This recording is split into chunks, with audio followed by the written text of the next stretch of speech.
नमस्कार दोस्तों, मैं हरिओम आपके लिए लाया हूँ सभी एग्जामों के लिए अति महत्वपूर्ण प्रश्न जो कि एग्जाम में बार बार रिपीटेड होते हैं। तो देखते हैं इन प्रश्नों को, जो कि एक शानदार प्लेटफॉर्म है। पहला क्वेश्चन है आपका, पित्त निम्न में से किसके द्वारा पैदा किया जाता है? इसके चार ऑप्शन दिए गए, यकृत, अमाशय, अग्नाशय और ग्राणी। तो इसका सही ऑप्शन जो ऑप्शन नंबर है यकृत। अगला क्वेश्चन देखते हैं। नमक के घोल में सिल्वर नाइट्रेट का घोल डालने पर दही जैसा पदार्थ उत्पन्न होता है। यह कौन सी अभिक्रिया है? इसके चार ऑप्शन दिए हुए। पहला ऑप्शन विस्थापन, दूसरा उदासीनीकरण, तीसरा संयोजन, चौथा अवक्षेपण। तो इसका ऑप्शन नंबर 2 सही हो जाएगा, उदासीनीकरण।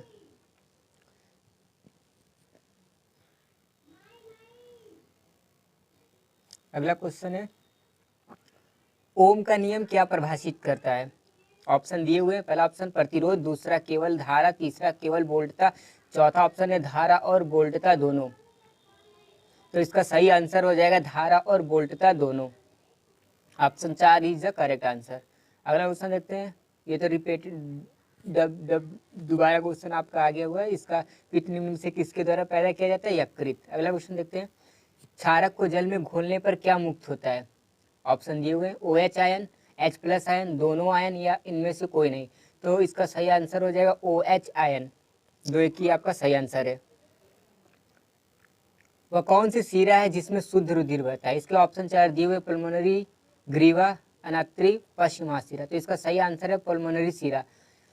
ये फुफ्फुस शिरा होती है, जिस हिंदी में इसे फुफ्फुस शिरा बोलते हैं, जिसमें शुद्ध रक्त बहता है। और शुद्ध रक्त में O2 की मात्रा होती है, जबकि अशुद्ध रक्त पल्मोनरी धमनी होती है, जिसमें CO2 गैस अधिक मात्रा में बहती है। तो अगला क्वेश्चन देखते हैं। निम्न में से मुख्य रूप से एक परमाणु अवश्य मौजूद रहता है जो धातु से अभिक्रिया कर एक गैस उत्पन्न करता है। इसके ऑप्शन दिए 4, हाइड्रोजन, ऑक्सीजन, नाइट्रोजन, अमोनिया। तो इसका सही आंसर आपका हो जाएगा hydrogen. Option number A is the correct answer. अगला क्वेश्चन देखते हैं। किसी चालक के सिरों के बीच विभवांतर उसमें बहने वाली धारा के समानुपाती होता है। यह नियम किसका है? यह नियम, इसके चार ऑप्शन दिए गए हैं। पहला कूलाम का नियम, फैराडे का नियम, ओम का नियम, इनमें से कोई नहीं। तो इसका सही आंसर हो जाएगा ओम का नियम। इसका सूत्र देख लेते हैं।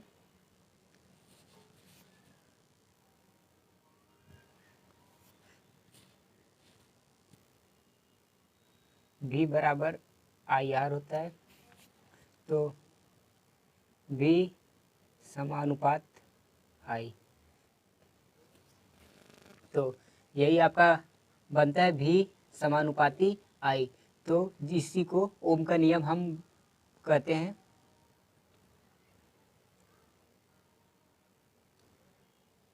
अगला क्वेश्चन देखते हैं।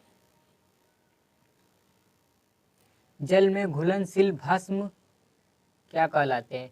तो इसका ऑप्शन दिए गए। ऑप्शन ए क्षारक, दूसरा क्षार, तीसरा संक्षारण, चौथा क्षरण। तो इसका सही आंसर हो जाएगा क्षार। अगला क्वेश्चन देखते हैं। ये आपका फिजिक्स का न्यूमेरिकल है। बहुत ज़बरदस्त क्वेश्चन है ये बहुत इंपॉर्टेंट भी है। तो देखते हैं इसको। एक चालक का प्रतिरोध 440 ओम है। यदि इनमें 110 वोल्ट के स्रोत से जोड़ा जाए तो इसमें कितनी धारा प्रवाहित होगी? तो इसको देखते हैं। ये सिंपल सा सवाल है एक, जो कि पूछा गया है। तो होता है आपका V बराबर IR। तो आपका इसमें पूछा क्या है? I का मान पूछा हुआ है। तो इसको हम बराबर कर सकते हैं V/R। तो V का मान आपका दिया हुआ है 110 वोल्ट बटे R का मान आपका दिया है 440 वोल्ट। तो इसको कैंसिल करेंगे तो आपका आंसर आ जाएगा 2.5 एम्पियर। तो इसका सही आंसर आपका हो जाएगा option number 2 is the correct answer. अगला क्वेश्चन देखते हैं। कोको में कौन सा एल्कॉइड होता है? पहला निकोटीन, थ्रियोम्बोमिन मोफोनथियाइन। तो इसका सही आंसर आपका हो जाएगा ऑप्शन नंबर 2 थ्रियोम्बोमिन। अगला क्वेश्चन देखते हैं।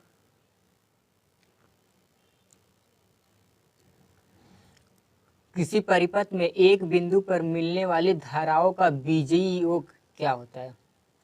इसके ऑप्शन दिए हैं अनंत, शून्य, शून्य व अनंत के बीच, इनमें से कोई नहीं। तो इसका आपका सही आंसर हो जाएगा ऑप्शन नंबर 2 शून्य इज द करेक्ट आंसर।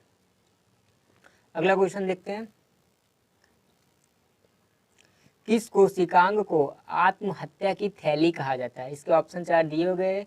पहला ऑप्शन है राइबोसोम, दूसरा लाइसोसोम, तीसरा रिक्तिका, चौथा सेंट्रोसोम।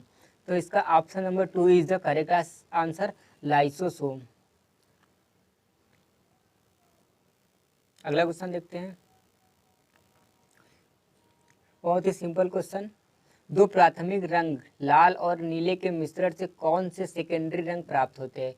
तो सेकेंडरी रंग आपका लाल और जो कि आप ऑप्शन दिए हुए सफ़ेद, पीला, मैजेंटा, सियान। तो इसका सही आंसर हो जाएगा मैजेंटा। आपके 3 प्राथमिक रंग होते हैं जो कि मैं नाम लिखवा दे रहा हूँ। आप पहला लाल, दूसरा नीला, तीसरा हरा। ये आपके 3 प्राथमिक रंग होते हैं। अगला क्वेश्चन देखते हैं। निम्न में से कौन लैंगिक जनन रोग नहीं है? तो इसके ऑप्शन देखते हैं।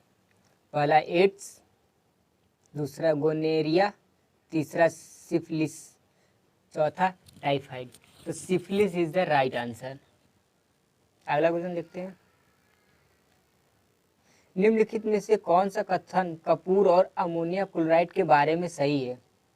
वे दोनों का अकार्बनिक यौगिक हैं, ये दोनों कार्बनिक यौगिक हैं, दोनों ही ऊर्ध्वपातन होते हैं, दूसरा और तीसरा दोनों।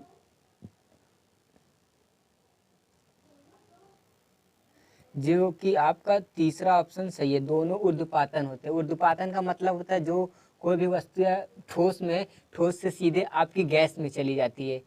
आई थिंक लिक्विड में नहीं आती है, ठोस रहेगी, ठोस से उसको ऊर्जा देने पे वो गैसीय अवस्था में चली जाएगी, उसी को बोलते हैं ऊर्ध्वपातन। अगला क्वेश्चन देखते हैं।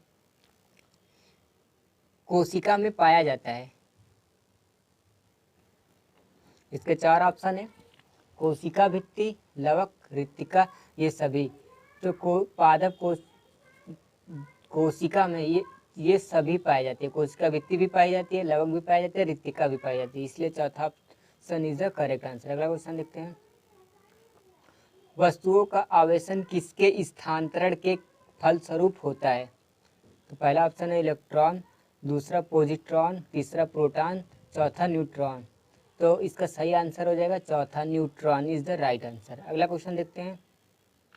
निम्न में से किसे पार्लएस या मुक्ताभस्म कहा जाता है? तो इसका सही आंसर देखते हैं। पहला है Na2CO3, NaHCO3, K2CO3, चौथा है COCO3। तो इसका K2CO3 is the right answer. ये आपके 20 से 22 वेरी इंपॉर्टेंट क्वेश्चन थे जो कि रेलवे में बार बार सभी एग्जामों में रिपीटेड होते हैं।